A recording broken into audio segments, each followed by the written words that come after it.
Hi friends, welcome back to my channel. ನಾನು ಚೆನ್ನಾಗಿದ್ದೀನಿ, ನೀವೆಲ್ಲರೂ ಹೇಗಿದ್ದೀರಾ? ನೀವೆಲ್ಲರೂ ಚೆನ್ನಾಗಿದ್ದೀರಾ ಅಂದ್ಕೊಂಡು ಇವತ್ತಿನ ವಿಡಿಯೋನ ಸ್ಟಾರ್ಟ್ ಮಾಡ್ತಾ ಇದ್ದೀನಿ. ಇವತ್ತು ನಾವು ಚಾಮುಂಡೇಶ್ವರಿ ದೇವಸ್ಥಾನಕ್ಕೆ ಹೋಗ್ತಾ ಇದ್ದೀವಿ. ಅದಕ್ಕೋಸ್ಕರ ಪೂಜೆಗೆಲ್ಲ ರೆಡಿ ಮಾಡಿದ್ದೀನಿ. ಪೂಜೆಗೆ ಏನೇನು ತೊಗೊಂಡು ಹೋಗ್ತಾ ಇದ್ದೀನಿ ಅಂತ ತೋರಿಸ್ತೀನಿ ಬನ್ನಿ.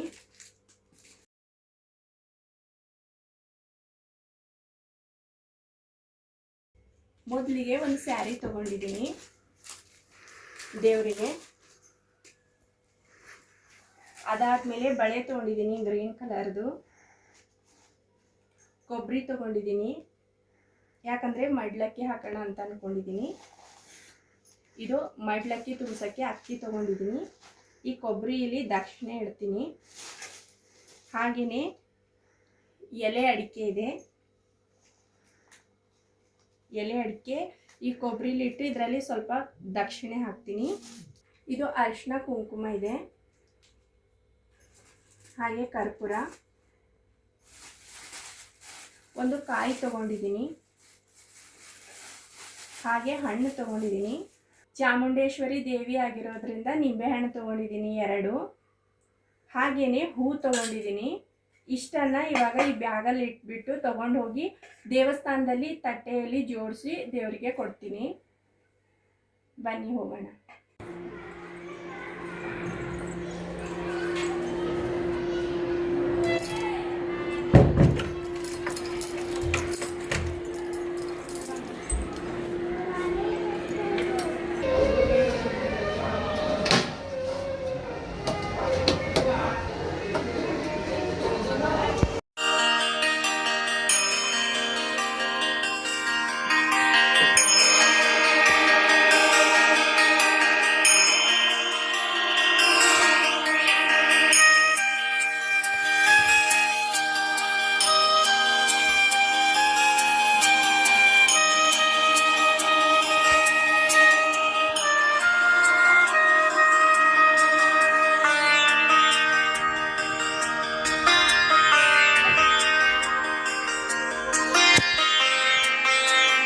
ದೇವಸ್ಥಾನಕ್ಕೆ ಹೋಗಿ ದೇವಿ ಪೂಜೆ ಮುಗಿಸ್ಕೊಂಡು ಲೈಟಿಂಗ್ಸ್ ಎಲ್ಲ ನೋಡಿ ಜಾತ್ರೆ ಎಲ್ಲ ಹೇಗಾಗುತ್ತೆ ಅಂತ ನೋಡಿ ಮನೆಗೆ ಬಂದ್ವಿ. ನಾಳೆ ರಾಮನಗರ ಹಬ್ಬ ಆಗಿರೋದ್ರಿಂದ ಮನೆಯಲ್ಲಿ ಹಬ್ಬದ ಅಡುಗೆ ಮಾಡೋಣ, ಒಬ್ಬಟ್ಟು ಅಡುಗೆ ಮಾಡೋಣ ಅಂತ ಅಂದ್ಕೊಂಡಿದ್ದೆ. ಹಾಗಾಗಿ ನಮ್ಮ ಯಜಮಾನ್ರು ಒಬ್ಬಟ್ಟು ಅಡುಗೆಗೆ ಏನೇನು ಬೇಕೋ ಅದನ್ನೆಲ್ಲ ಲಿಸ್ಟ್ ಬರ್ಕೊಟ್ಟಿದ್ದೆ. ಆ ಲಿಸ್ಟಲ್ಲಿ ಏನೇನಿದೆ ಎಲ್ಲ ತೊಗೊಂಡು ಬಂದರು. ಸೊಪ್ಪು ತರಕಾರಿ ಸ್ವಲ್ಪ ಖಾಲಿ ಆಗಿತ್ತು, ಹಾಗಾಗಿ ಸೊಪ್ಪು ತರಕಾರಿನೂ ತರಿಸಿದೆ. ಮತ್ತು ಒಬ್ಬಟ್ಟು ಅಡುಗೆಗೆ ಏನೇನು ಬೇಕೋ ಅದನ್ನೆಲ್ಲ ತರಿಸಿದ್ದೆ. ಅದನ್ನೆಲ್ಲ ಸಪ್ರೇಟ್ ಮಾಡಿ ಬಾಕ್ಸಲ್ಲಿ ಹಾಕಿ ಎತ್ತಿಟ್ಟೆ. ಅದಾದಮೇಲೆ ನೋಡಿ ಇಲ್ಲಿ ಕರಿಬೇವು ಕೊತ್ತಂಬರಿ ಇತ್ತು. ಅದನ್ನೆಲ್ಲ ನೀರಲ್ಲಿ ಸ್ವಲ್ಪ ಉಪ್ಪು ಹಾಕಿ ಕ್ಲೀನಾಗಿ ತೊಳೆದು ಎತ್ತಿಡೋಣ ಅಂತ ತೊಳೆದು ಎತ್ತಿಡ್ತಾ ಇದ್ದೀನಿ. ನಾಳೆ ಚಾಮುಂಡೇಶ್ವರಿ ಹುಟ್ಟಿದ ಹಬ್ಬ ಇದೆ. ಈ ರಾಮನಗರದಲ್ಲಿ ಕರಗ ಇದೆ, ತುಂಬ ಜೋರಾಗಿ ಹಬ್ಬ ಆಗುತ್ತೆ. ಹಾಗಾಗಿ ನಾನು ಇವತ್ತೇ ಹೋಗಿ ದೇವಿಗೆ ಪೂಜೆ ಮುಗಿಸ್ಕೊಂಡು ಮಡ್ಲಕ್ಕೆ ತುಂಬಿಸಿ ಬಂದೆ. ಯಾಕಂದರೆ ನಾಳೆ ಬೆಳಗ್ಗೆ 6 ಗಂಟೆಯಿಂದನೇ ಕ್ಯೂ ಸ್ಟಾರ್ಟ್ ಆಗುತ್ತೆ. ಆ ಕ್ಯೂ ಅಲ್ಲಿ ನನ್ನ ಮಗಳನ್ನು ಕರ್ಕೊಂಡು ಹೋಗಿ ಕ್ಯೂ ಅಲ್ಲಿ ನಿಂತ್ಕೊಂಡು ಪೂಜೆ ಮುಗಿಸ್ಕೊಂಡು ಬರೋಕ್ಕಾಗಲ್ಲ. ಪೂಜೆ ಮುಗಿಸಿದ್ರೂ ಅಷ್ಟೊಂದು ನೀಟಾಗಿ ಪೂಜೆ ಮಾಡಿಕೊಡಲ್ಲ. ಯಾಕಂದರೆ ಜಾತ್ರೆ ಇದೆ, ಹಾಗಾಗಿ ತುಂಬ ಜನ ಇರ್ತಾರೆ. ಎಲ್ಲರೂ ಮಡ್ಲಕ್ಕಿ ತುಂಬಿಸೋರು ಇರ್ತಾರೆ, ಹಾಗೆ ತಂಬಿಟ್ಟು ಆರತಿ ಮಾಡೋರು ಇರ್ತಾರೆ. ಅವರೆಲ್ಲರ ಮಧ್ಯೆ ನಾವು ಒಬ್ಬರು ಆಗಬಾರ್ದು. ಒಂದಿನ ಮುಂಚೆನೇ ಮುಗಿಸ್ಕೊಂಡು ಬಂದರೆ ಆಯ್ತಲ್ಲ ಪೂಜೆ. ಆದಷ್ಟು ಕ್ರೌಡ್ ಕಮ್ಮಿ ಮಾಡಬೇಕು ಅಂತ ಅಂದ್ಕೊಂಡು ಒಂದಿನ ಮುಂಚೆನೇ ದೇವಸ್ಥಾನಕ್ಕೆ ಹೋಗಿ ದೇವಿ ಪೂಜೆನ ಮುಗಿಸ್ಕೊಂಡು ಬಂದ್ವಿ. ಇದು ನೆಕ್ಸ್ಟ್ ಡೇ ಲಾಗ್ ಆಗಿರುತ್ತೆ. ಇವಾಗ ನಾನು ಅಡುಗೆ ಏನೇನು ಮಾಡ್ತಾಯಿದ್ದೀನಿ ಅಂತ ತೋರಿಸ್ತಾ ಇದ್ದೀನಿ. ಬೆಳಗ್ಗೆ ಬೇಗ ಎದ್ದು ಮನೆಯೆಲ್ಲ ಕ್ಲೀನ್ ಮಾಡಿ ದೇವ್ರ ಪೂಜೆ ಮಾಡಿ ಅಡುಗೆನ ರೆಡಿ ಮಾಡಿದ್ದೀನಿ. ಎಷ್ಟೆಲ್ಲ ಅಡುಗೆ ರೆಡಿ ಮಾಡಿದ್ದೀನಿ ಅಂತಂದರೆ ಇಲ್ಲಿ ರೈಸ್ ಮಾಡೋಕ್ಕೆ ಇಟ್ಟಿದ್ದೀನಿ. ಇಲ್ಲಿ ಒಬ್ಬಟ್ಟು ಸಾರು ಮಾಡಿದ್ದೀನಿ. ಇದನ್ನೆಲ್ಲ ವಿಡಿಯೋ ಮಾಡಿಲ್ಲ, ಯಾಕಂದರೆ ವಿಡಿಯೋ ಮಾಡಿದ್ರೆ ತುಂಬ ಲೆಂತಿ ಆಗುತ್ತೆ. ಹಾಗಾಗಿ ನಾನು ಯಾವುದೂ ವಿಡಿಯೋ ಮಾಡಿಲ್ಲ. ಅಡುಗೆ ಎಲ್ಲ ಮುಗ್ದಾದ್ಮೇಲೆ ಎಷ್ಟು ಅಡುಗೆ ಮಾಡಿದ್ದೀನಿ, ಏನೇನು ಅಡುಗೆ ಮಾಡಿದ್ದೀನಿ ಅಂತ ತೋರಿಸ್ತಾ ಇದ್ದೀನಿ. ಇಲ್ಲಿ ಒಬ್ಬಟ್ಟು ಹೂರಣ ರೆಡಿ ಮಾಡಿ ಇಟ್ಟಿದ್ದೀನಿ.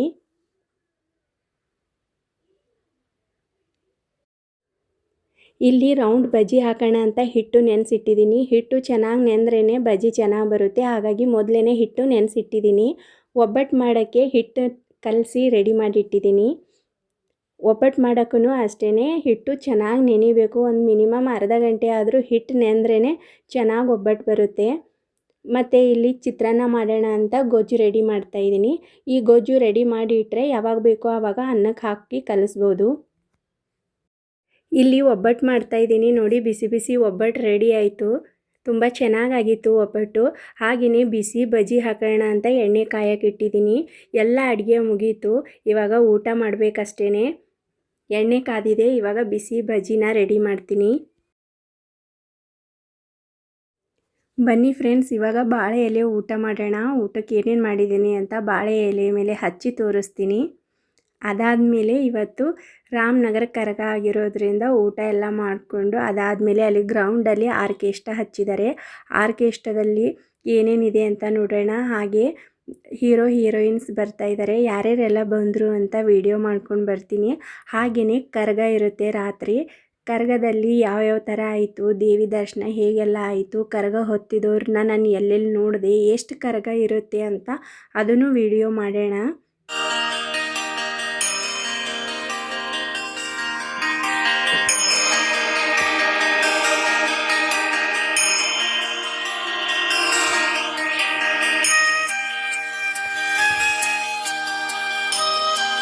ಒಬ್ಬಟ್ಟು ಸಾಂಬಾರು ವೈಟ್ ರೈಸ್ ಅಂತೂ ಎಷ್ಟು ಚೆನ್ನಾಗಾಗಿತ್ತು ಅಂತಂದರೆ ತುಂಬ ಚೆನ್ನಾಗಾಗಿತ್ತು. ಒಬ್ಬಟ್ಟು ಸಾಂಬಾರಲ್ಲಿ ಸ್ವಲ್ಪ ಹುಳಿ, ಖಾರ, ಉಪ್ಪು ಎಲ್ಲನೂ ಜಾಸ್ತಿನೇ ಆಗಿತ್ತು. ವೈಟ್ ರೈಸಲ್ಲಿ ಅದು ಒಬ್ಬಟ್ಟು ಸಾಂಬಾರು ಹಾಕ್ಕೊಂಡು ತಿಂತಾಯಿದ್ರೆ ಇನ್ನೂ ತಿನ್ನಬೇಕು ಅಂತ ಅನ್ನಿಸ್ತಾಯಿತ್ತು. ಬಾಯಲ್ಲಂತೂ ನೀರು ಕಿತ್ಕೊಂಡು ಬರ್ತಾಯಿತ್ತು. ಅಷ್ಟೊಂದು ಊಟ ಮಾಡಿದ ಮೇಲೂ ಅಷ್ಟೇ ನಾಲ್ಗೆಯೆಲ್ಲೋ ರುಚಿ ಹಿಡ್ಕೊಂಡಿತ್ತು. ಏನೇ ತಿಂದರೂ ರುಚಿ ಅನ್ನಿಸ್ತಾಯಿತ್ತು. ಇನ್ನೂ ಅನ್ನ ಸಾಂಬಾರು ತಿನ್ನಬೇಕು ಅಂತ ಅನ್ನಿಸ್ತಾಯಿತ್ತು. ಅಷ್ಟೊಂದು ಚೆನ್ನಾಗಾಗಿತ್ತು. ವೈಟ್ ರೈಸು ಮತ್ತು ಒಬ್ಬಟ್ಟು ಸಾಂಬಾರು ತುಂಬ ಚೆನ್ನಾಗಾಗಿತ್ತು. ಇವಾಗ ನಾವು ಗ್ರೌಂಡ್ ಕಡೆ ಹೋಗ್ತಾ ಇದ್ದೀವಿ. ಮಳೆ ಬರ್ತಾಯಿತ್ತು ಇಷ್ಟೊತ್ತು ಇಷ್ಟೊತ್ತು ವೇಟ್ ಮಾಡಿ ಇವಾಗ ಗ್ರೌಂಡ್ ಕಡೆ ಹೋಗ್ತಾ ಇದ್ದೀವಿ. ಅಂದರೆ ಆರ್ಕೆಸ್ಟ್ರಾ ಹಚ್ಚಿದಾರಲ್ಲ ಅಲ್ಲಿ. ಹಾಗೆ ಮತ್ತು ಹೀರೋ ಹೀರೋಯಿನ್ಸ್ ಯಾರ್ಯಾರು ಬಂದಿದ್ದಾರೆ ನೋಡ್ಕೊಂಡು ಬರೋಣ. ಮತ್ತು ಕರಗ ಎಲ್ಲಿದೆ, ಯಾವಾಗ ಸ್ಟಾರ್ಟ್ ಆಗುತ್ತೆ ಅಂತ ಕೇಳ್ಕೊಂಡು ಬರೋಣ.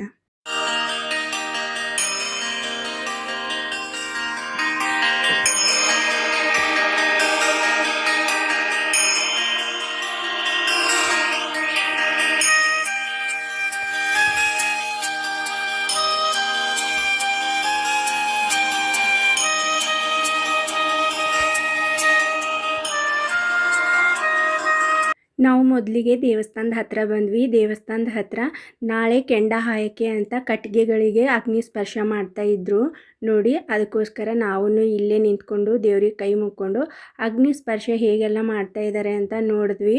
ಸಣ್ಣ ಮಳೆ ಬರ್ತಾಯಿತ್ತು, ಅದಕ್ಕೋಸ್ಕರ ಹೊಗೆ ಜಾಸ್ತಿ ಬರ್ತಾಯಿತ್ತು. ಮಳೆ ಗಾಳಿ ಎರಡೂ ಇತ್ತು. ನನಗಂತೂ ಈ ದೇವಸ್ಥಾನದಿಂದ ಮುಂದೆ ಯಾವ ಕಡೆನೂ ಹೋಗಲೇಬಾರ್ದು. ಇಲ್ಲೇ ಕೂತ್ಕೋಬೇಕು, ದೇವಸ್ಥಾನದ ಹತ್ರನೇ ಕೂತ್ಕೋಬೇಕು. ದೇವಸ್ಥಾನದಲ್ಲೇ ನನಗೆ ಏನಾದರೂ ಒಂದು ಕೆಲಸ ಕೊಡ್ತಾರೇನೋ, ಕೆಲಸ ಮಾಡಬೇಕು, ದೇವ್ರ ಪೂಜೆ ಮಾಡಬೇಕು, ದೇವ್ರದ್ದು ಏನಾದರೂ ಒಂದು ಅಳಿಲು ಸೇವೆ ಮಾಡಬೇಕು ಅಂತ ಮನಸ್ಸು ಹೇಳ್ತಾನೇ ಇತ್ತು. ಆದರೆ ನನಗೆ ಯಾರೂ ಇಲ್ಲಿ ಪರಿಚಯ ಇಲ್ಲ, ಏನು ಮಾಡಬೇಕು ಗೊತ್ತಿಲ್ಲ. ಹಾಗಾಗಿ ಸುಮ್ಮನೆ ಅಗ್ನಿ ಪರಿಚಯ ಪೂಜೆ ಮಾಡೋದು ನೋಡ್ತಾ ಅಲ್ಲೇ ಕೂತ್ಕೊಂಡೆ. ಆದರೂ ಮನಸ್ಸು ಬೇಜಾರಾಗ್ತಾಯಿತ್ತು. ಈ ದೇವಿಗೆ ನನಗೆ ಟೈಮ್ ಇದೆ, ಏನೂ ಅಳಿಲು ಸೇವೆ ಮಾಡೋಕ್ಕಾಯ್ತಾ ಇಲ್ವಲ್ಲಪ್ಪ, ಏನಾದರೂ ಮಾಡ್ಬೋದಿತ್ತು. ದೇಹದಲ್ಲಿ ಶಕ್ತಿ ತುಂಬ ಇದೆ, ಏನಾದರೂ ಮಾಡ್ಬೋದಿತ್ತು, ಕ್ಲೀನ್ ಮಾಡ್ಬೋದಿತ್ತು. ಆದರೆ ನನಗೆ ಏನಾದರೂ ಮಾಡಬೇಕಂದ್ರೆ ಯಾರಾದರೂ ಪರಿಚಯ ಇರಬೇಕು, ಆವಾಗ ಅವ್ರಿಗೆ ಕೇಳ್ಕೊಂಡು ಮಾಡ್ಬೋದು. ಆದರೆ ನನಗೇನೂ ಗೊತ್ತಿಲ್ಲ ಅಂತ ಅಂದ್ಕೊಂಡು ದೇವ್ರ ಧ್ಯಾನ ಮಾಡೋದೇ ಒಂದು ಅಳಿಲು ಸೇವೆ ಅಂದ್ಕೊಂಡು ಆ ದೇವಿ ನಾಮಸ್ಮರಣೆ ಮಾಡಿಕೊಂಡು ಅಲ್ಲೇ ಕೂತ್ಕೊಂಡೆ. ದೇವಸ್ಥಾನದ ಹತ್ರ ತುಂಬ ಹೊತ್ತು ಕೂತ್ಕೊಂಡ್ವಿ. ಅದಾದಮೇಲೆ ಜೋರಾಗಿ ಮಳೆ ಬಂತು. ಅದಕ್ಕೋಸ್ಕರ ಮಳೆ ಬಂದ್ವಿ. ಇಲ್ಲಿ ನನ್ನ ಮಗಳದ್ದು ಒಂದೇ ಹಠ, ಅಲ್ಲಿ ಹೋಗೋಣ, ಆರ್ಕೆಸ್ಟ್ರಾ ಹಚ್ಚಿದಾರಲ್ಲ ಅಲ್ಲಿ ಡ್ಯಾನ್ಸು ಲೈಟಿಂಗ್ಸು ಎಲ್ಲ ಇರುತ್ತೆ, ಅಲ್ಲಿ ಹೋಗೋಣ ಅಂತ ಅವಳು ಆಸೆ ಪಡ್ತಾ ಇದ್ಲು. ಆದರೆ ಹೊರಗಡೆ ತುಂಬ ಮಳೆ ಬರ್ತಾಯಿತ್ತು. ಬೇಡ ಇವಾಗ ಆಮೇಲೆ ಹೋಗೋಣ ಅಂತ ಹೇಳ್ತಾ ಇದ್ದೆ. ಆದರೆ ಅವಳು ನಿನಗೋಸ್ಕರ ದೇವಸ್ಥಾನದ ಹತ್ರ ಹೋಗಿದ್ದೀವಲ್ಲಮ್ಮ, ನನಗೋಸ್ಕರ ಲೈಟಿಂಗ್ಸ್ ನೋಡ್ಕೊಂಡು ಬರೋಣ ಬಾ ಬಾ ಅಂತ ಇದ್ಲು. ಸರಿ ಅಮ್ಮ ಬರ್ತೀನಿ, ಬರಲ್ಲ ಅಂತ ಹೇಳ್ತಾ ಇಲ್ಲ. ಆದರೆ ಮಳೆ ಬರ್ತಾಯಿದೆ, ಮಳೆಯಲ್ಲಿ ಹೇಗೆ ಹೋಗೋಕ್ಕಾಗತ್ತೆ ಹೇಳು. ಟಿ ವಿಯಲ್ಲೂ ಲೈವ್ ಇತ್ತು ರಾಮನಗರ ಜಾತ್ರೆ, ಅದರಲ್ಲೂ ತೋರಿಸ್ತಾ ಇದ್ರು ಮಳೆ ಬರ್ತಾಯಿದೆ ಅಂತ.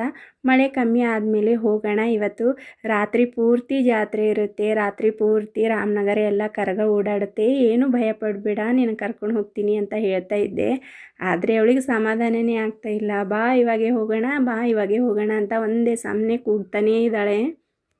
ಅವಳ ಮನಸ್ಸು ಅರ್ಥ ಆಗುತ್ತೆ. ಅವಳಿಗೆ ಒಂಥರ ಕ್ಯೂರಿಯಾಸಿಟಿ, ಹೋಗೋಣ, ನೋಡಬೇಕು, ಲೈಟಿಂಗ್ಸ್ ನೋಡಬೇಕು, ಅಲ್ಲೆಲ್ಲ ಹಾಡ ಆರ್ಕೆಸ್ಟ್ರಾ ಎಲ್ಲ ಹಚ್ಚೋರೆ, ನೋಡೋಣ ಅಂತ ಅವಳು ಕ್ಯೂರಿಯಾಸಿಟಿ. ನೋಡಿ ನನಗೆ ಹೇಗೆ ದೇವಸ್ಥಾನದ ಹತ್ರ ಹೋಗಬೇಕು, ದೇವಸ್ಥಾನದ ಹತ್ರ ಕೂತ್ಕೋಬೇಕು, ಅಲ್ಲಿ ಏನಾದರೂ ಅಳಿಲು ಸೇವೆ ಮಾಡಬೇಕು ಅಂತ ನನಗೆ ಹೇಗೆ ಆಸೆ ಇರುತ್ತೋ ಹಾಗೆಯೇ ನನ್ನ ಮಗಳ ಆಸೆ. ಅಲ್ಲಿ ಆರ್ಕೆಸ್ಟ್ರಾದಲ್ಲಿ ಹೋಗೋಣ, ಲೈಟಿಂಗ್ಸ್ ನೋಡೋಣ ಅಂತ ಅವಳ ಆಸೆ. ಇವಾಗ ನಾನಂತೂ ದೇವಸ್ಥಾನದ ಹತ್ರ ಹೋಗಿ ಕಟ್ಟಿಗೆಗಳಿಗೆ ಅಗ್ನಿ ಸ್ಪರ್ಶ ಮಾಡೋದು ನಾನು ನೋಡಿಕೊಂಡು ಕೈ ಮುಕ್ಕೊಂಡು ಬಂದೆ. ಹಾಗೆಯೇ ಇವಾಗ ಅವಳಿಗೆ ಕರ್ಕೊಂಡು ಹೋಗಿ ಲೈಟಿಂಗ್ಸ್ ಎಲ್ಲ ತೋರಿಸಿ ಜಾತ್ರೆಯಲ್ಲಿ ಏನಾದರೂ ಕೊಡಿಸ್ಕೊಂಡು ಮನೆಗೆ ಕರ್ಕೊಂಡು ಬರ್ತೀನಿ.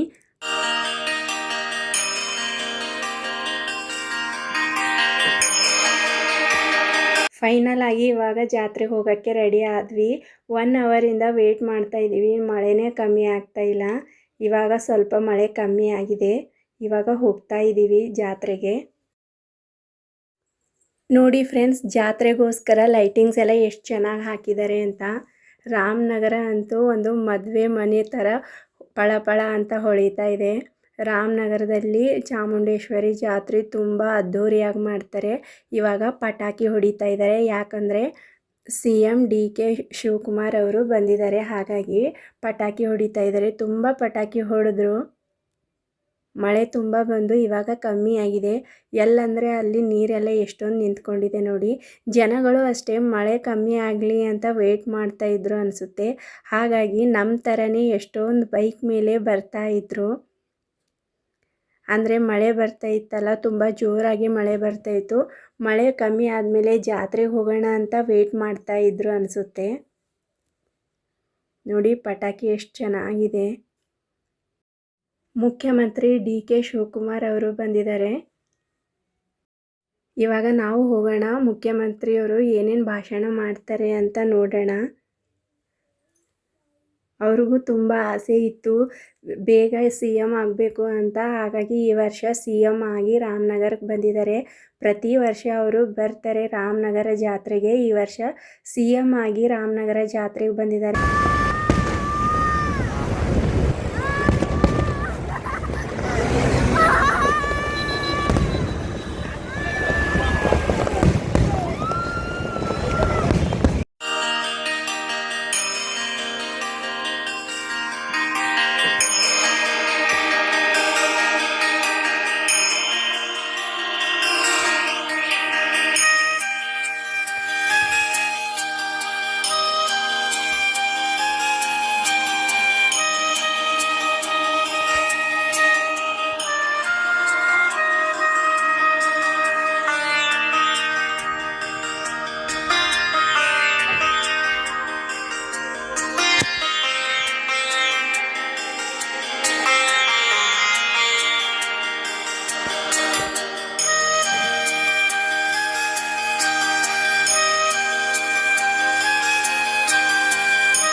ಜಾತ್ರೆ ಅಂತಂದಮೇಲೆ ಒಂದೆರಡು ಆದರೂ ಆಟಗಳು ಆಡಬೇಕು ಅಂತಂದರೆ ಜೋಕಾಲಿ, ಉಯ್ಯಾಲೆ, ಕ್ರೇನು, ಡಿಸ್ಕೋ ಡ್ಯಾನ್ಸು, ಈ ಥರ ತುಂಬ ಆಟಗಳು ಬಂದಿದ್ವು. ಒಂದಾದರೂ ಆಟ ಆಡಬೇಕು ಅಂತ. ಇದು ಕಾಣಿಸ್ತಾ ಇದೆಯಲ್ಲ ಜೋಕಾಲಿ, ಅದು ಆಟ ಆಡಿದ್ವಿ.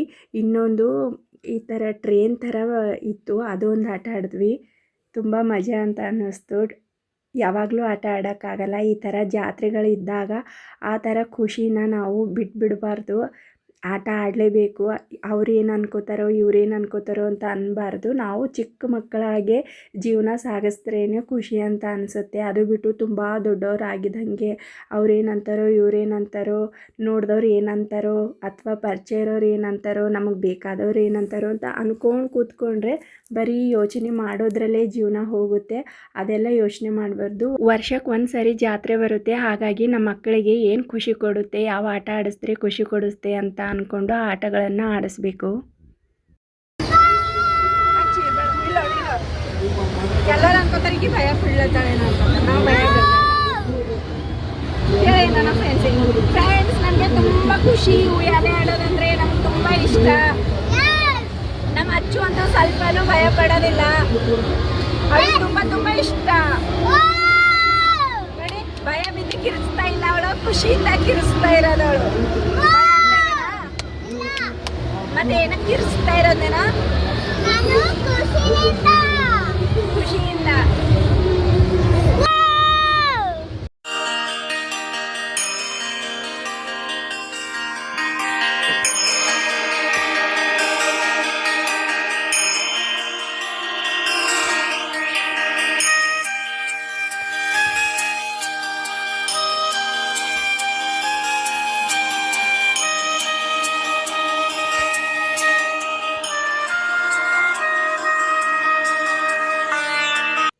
ಈ ವಯಸ್ಸಲ್ಲಿ ಮಕ್ಕಳಿಗೆ ಲಕ್ಷಾಂತರ ರೂಪಾಯಿ ಆಸ್ತಿ ಪಾಸ್ತಿ ಕೋಟಿಗಟ್ಟಲೆ ಆಸ್ತಿ ಪಾಸ್ತಿ ಏನೇ ಮಾಡಿದ್ರೂ ಅವ್ರಿಗೆ ಅರಿವಿರಲ್ಲ. ನೀವು ಎಷ್ಟೇ 1000 ರೂಪಾಯಿ ಅವರಿಗೆ ಆಸ್ತಿ ಮಾಡಿದ್ರೂ ಅವ್ರಿಗೆ ಗೊತ್ತೂ ಆಗಲ್ಲ. ಅವ್ರಿಗೆ ಬೇಕಾಗಿರೋದು ಅಮೂಲ್ಯವಾದ ಟೈಮು ಮತ್ತು ಖುಷಿ. ಅವ್ರ ಜೊತೆ ನಾವು ಹೇಗಿರ್ತೀವಿ, ಎಷ್ಟು ಅನ್ಯೋನ್ಯವಾಗಿರ್ತೀವಿ ಅನ್ನೋ ಟೈಮ್ ಮಾತ್ರ ಅವ್ರ ಮೆಮೊರಿಯಲ್ಲಿ ಉಳಿದ್ಬಿಡುತ್ತೆ. ಅದು ಬಿಟ್ಟು ನೀವು ಅವ್ರಿಗೋಸ್ಕರ ಅಂತ ಲಕ್ಷ ದುಡಿದ್ರೂ ಅವರಿಗೆ ಅವ್ರ ಅಮೂಲ್ಯವಾದ ಟೈಮೇ ಕೊಡಲಿಲ್ಲ ಅಂತಂದರೆ ದೊಡ್ಡವರಾದಮೇಲೆ ಅವ್ರು ಅನ್ಕೋತಾರೆ, ಅಯ್ಯೋ ನಮ್ಮ ಅಪ್ಪ ಅಮ್ಮ ನಮಗೆ ಟೈಮೇ ಕೊಡಲಿಲ್ಲ, ನನಗೆ ಚೆನ್ನಾಗೇ ನೋಡ್ಕೊಲಿಲ್ಲ, ನಾನು ಹಾಗೆ ಮಾಡಿದ್ರೆ ಹೀಗಂತ ಇದ್ದರು, ಹೀಗೆ ಮಾಡಿದ್ರೆ ಹಾಗಂತ ಇದ್ದರು ಅಂತ ಅದು ಮಕ್ಕಳ ಮನಸ್ಸಲ್ಲಿ ಹಾಗೇ ಉಳಿದ್ಬಿಡುತ್ತೆ. ಕೆಲವೊಂದು ಮಕ್ಕಳು ಹೇಳ್ಕೊತಾರೆ, ಇನ್ನು ಕೆಲವು ಮಕ್ಕಳು ಹೇಳ್ಕೊಳ್ಳಲ್ಲ. ಹಾಗಾಗಿ ನೀವು ಎಷ್ಟೇ ಲಕ್ಷಾಂತರ ರೂಪಾಯಿ ಮಕ್ಕಳಿಗೆ ಆಸ್ತಿ ಮಾಡೋಕ್ಕಿಂತ ಮುಂಚೆ ಅವರಿಗೆ ಅಂತ ಇರೋ ಟೈಮನ್ನು ಕಿತ್ಕೋಬೇಡಿ. ಅವ್ರಿಗೆ ಅಮೂಲ್ಯವಾದ ಟೈಮ್ ಕೊಡಿ. ಟೈಮ್ ಅಂದರೆ ಏನಿಲ್ಲ, ನೀವು ಹೆಂಗೂ ರಜೆ ಹಾಕ್ತೀರಾ, ಹೆಂಗೂ ಫ್ರೀಯಾಗಿರ್ತೀರ, ಅದನ್ನು ಮಕ್ಕಳ ಜೊತೆ ಎಂಜಾಯ್ ಮಾಡೋದು, ಅವ್ರಿಗೇನು ಖುಷಿ ಆಗುತ್ತೋ ಅದರಲ್ಲಿ ನೀವೂ ಖುಷಿ ಪಡೋದು. ಆ ಥರ ಮಾಡಿದ್ರೆ ಸಾಕು. ಮಕ್ಕಳಿಗೆ ಏನೋ 10 ರೂಪಾಯಿ 20 ರೂಪಾಯಿ 100 ರೂಪಾಯಲ್ಲಿ ತಿಂಡಿ ಕೊಡಿಸೋದು, ಆಟ ಸಾಮಾನು ಕೊಡಿಸೋದು, ಅವರಿಗೆ ಇಷ್ಟ ಆಗೋ ಅಂಥ ಜಾಗದಲ್ಲಿ ಕರ್ಕೊಂಡು ಹೋಗೋದು, ಅವರಿಗೆ ಉಯ್ಯಾಲೆ ಜೋಕಾಲಿ ಟ್ರೇನು ಏನೇನೋ ಚಿಕ್ಕ ಆಟಗಳು ಬರುತ್ತೆ, ಆ ಆಟಗಳು ಆಡಿಸೋದು, ಯಾವಾಗಲಾದರೂ ಒಂದು ಟೈಮ್ ಮಾಲಿಗೆ ಕರ್ಕೊಂಡು ಹೋಗೋದು, ದೇವಸ್ಥಾನಕ್ಕೆ ಕರ್ಕೊಂಡು ಹೋಗೋದು, ರಿಲೇಟಿವ್ ಮನೆಗಳಿಗೆ ಕರ್ಕೊಂಡು ಹೋಗೋದು. ಅವ್ರಿಗೆ ಇಷ್ಟು ಮಾಡಿದ್ರೆ ಸಾಕು, ಯಾವಾಗಲೂ ಅವ್ರು ಖುಷಿಯಾಗಿರ್ತಾರೆ. ಜೋಕಾಲಿ ಆಟ ಆಡಿಸ್ತೀವಿ. ಅದಾದಮೇಲೆ ಇಲ್ಲಿ ಆರ್ಕೆಸ್ಟ್ರಾ ಇತ್ತು, ಆರ್ಕೆಸ್ಟ್ರಾ ಹತ್ರ ಬಂದ್ವಿ. ಆಮೇಲೆ ಇಲ್ಲಿ ಸ್ಟೇಜ್ ಮೇಲೆ ಚಂದನ್ ಶೆಟ್ಟಿ ಅವರು ಬಂದಿದ್ದರು. ಹೀರೋ ಸುದೀಪ್ ಮತ್ತು ಹೀರೋಯಿನಿ ರಕ್ಷಿತಾ ಇವರೆಲ್ಲ ಆವಾಗಲೇ ಬಂದು ಹೋದರು. ತುಂಬ ಮಳೆ ಬರ್ತಾಯಿತ್ತು ಅವರು ಬಂದಾಗ. ಇವಾಗ ಸ್ವಲ್ಪ ಮಳೆ ಕಮ್ಮಿ ಆಗಿದೆ. ಇವಾಗ ಚಂದನ್ ಶೆಟ್ಟಿ ಅವರು ಬಂದಿದ್ದಾರೆ. ಅವರು ಹಾಡು ಹೇಳ್ತಾ ಇದ್ದಾರೆ. ತುಂಬ ಜನ ಇದ್ದರು. ಮಳೆ ಕಮ್ಮಿ ಆಗಲಿ ಅಂತ ಕಾಯ್ಕೊಂಡು ಕೂತವ್ರೆ ತುಂಬ ಜನ ಇದ್ದರು. ಮಳೆ ಕಮ್ಮಿ ಆದ ತಕ್ಷಣವೇ ಎಷ್ಟು ಜನ ಬಂದರು ನೋಡಿ. ಇದೆಲ್ಲ 11, 12, 1 ಗಂಟೆವರೆಗೂ ಜನ ಇದ್ದರು ಇಲ್ಲಿ. ನಾವು ಒಂದು 12 ಗಂಟೆವರೆಗೂ ಇಲ್ಲಿ ಎಲ್ಲ ಹಾಡು ಡ್ಯಾನ್ಸ್ ಎಲ್ಲ ಕೇಳಿಕೊಂಡು ಆಮೇಲೆ ಅಲ್ಲಿ ಕರಗ ನೋಡೋಕ್ಕೆ ಹೋದ್ವಿ ದೇವಸ್ಥಾನದ ಹತ್ರ. ಬೆಳಗ್ಗೆ 1-2 ಗಂಟೆವರೆಗೂ ಇಲ್ಲಿ ಜನ ಇದ್ದರು ಅಂತ ಹೇಳ್ತಾ ಇದ್ದರು. ಆದರೆ ನಾವು ಕರಗ ನೋಡೋದಿತ್ತು, ಹಾಗಾಗಿ 12 ಗಂಟೆವರೆಗೂ ಇಲ್ಲಿ ಓಡಾಡಿ ಹಾಡುಗಳು ಕೇಳಿ ಡ್ಯಾನ್ಸ್ ನೋಡಿ ಅದಾದಮೇಲೆ ದೇವಸ್ಥಾನ ಕಡೆಗೆ ಹೋಗ್ತಾ ಇದ್ದೀವಿ. ನನ್ನ ಮಗಳಿಗೆ ಆಲೂ ಟ್ವಿಸ್ಟರ್ ಬೇಕಂತೆ ಕೊಡಿಸ್ದೆ. ಇಲ್ಲಿ ದೇವಸ್ಥಾನದ ಹತ್ರನೂ ತುಂಬ ಜನ ಇದ್ದರು. ನೋಡಿ ಅಗ್ನಿ ಹೇಗೆ ಉರಿತಾ ಇದೆ ಅಂತ. ಇದೇ ಕೆಂಡ ಆಗಿ ನಾಳೆ ಬೆಳಗ್ಗೆ ಕೆಂಡ ಹಾಯ್ತಾರೆ. ಇವಾಗಿಂದ ಬೆಳಗ್ಗೆ ಆಗೋವರೆಗೂ ಇದು ಕೆಂಡನ ಉರಿತಾ ಇರ್ತಾರೆ. ಆಮೇಲೆ ಕೆಂಡ ರೆಡಿ ಮಾಡಿ ಕೆಂಡನ ತುಳಿತಾರೆ. ನೋಡಿ ನನ್ನ ಮಗಳಿಗೆ ಬಲೂನ್ ಕೊಡಿಸ್ದೆ. ಅಲ್ಲೇ ದೇವಸ್ಥಾನ ಹತ್ರ ಬಲೂನ್ ಇತ್ತು. ಇದು 100 ರೂಪೀಸ್ ಅಂತೆ. ಲೈಟಿಂಗ್ಸ್ ಎಲ್ಲ ಇತ್ತು ಅದರಲ್ಲಿ. ಜಾತ್ರೆಯಲ್ಲೆಲ್ಲ ಫುಲ್ಲು ಓಡಾಡಿ ಅದಾದಮೇಲೆ ದೇವಸ್ಥಾನದ ಹತ್ರ ಹೋಗಿ ಅಲ್ಲಿ ಕೆಂಡ ಉರಿಯೋದನ್ನು ನೋಡಿ ಕೈ ಮುಕ್ಕೊಂಡು ಅದಾದಮೇಲೆ ಕರಗ ಎಲ್ಲಿ ಬರುತ್ತೋ ಅಲ್ಲಿ ಹೋಗಿ ನಿಂತ್ಕೊಂಡಿದ್ದೀವಿ ಕರಗ ನೋಡೋಣ ಅಂತ. ಇಲ್ಲೆಲ್ಲ ರೆಡಿ ಮಾಡ್ತಾಯಿದ್ದಾರೆ ಕರಗ ಬರೋಕ್ಕೆ ಅಂತ. ಹೂವಿನ ರಂಗೋಲಿ ನೋಡಿ ಎಷ್ಟು ದೊಡ್ಡದಾಗಿ ಬಿಟ್ಟವ್ರೆ ಅಂತ.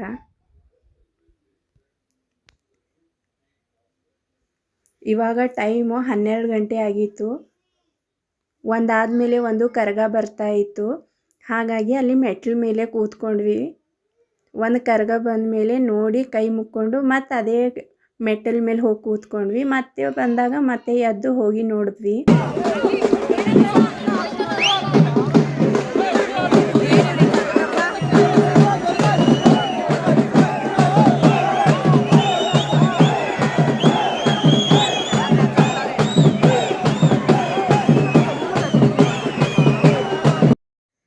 ಇವತ್ತಿನ ವಿಡಿಯೋ ಹೀಗಿತ್ತು ಸ್ನೇಹಿತರೆ. ನನ್ನ ವಿಡಿಯೋ ನಿಮಗೆ ಇಷ್ಟ ಆದರೆ ದಯವಿಟ್ಟು ಲೈಕ್ ಮಾಡಿ, ಶೇರ್ ಮಾಡಿ, ಕಮೆಂಟ್ ಮಾಡಿ ಮತ್ತು ಸಬ್ಸ್ಕ್ರೈಬ್ ಆಗಿ. ಮುಂದಿನ ವಿಡಿಯೋ ಜೊತೆ ಮತ್ತೆ ಬರ್ತೀನಿ. ಧನ್ಯವಾದಗಳು.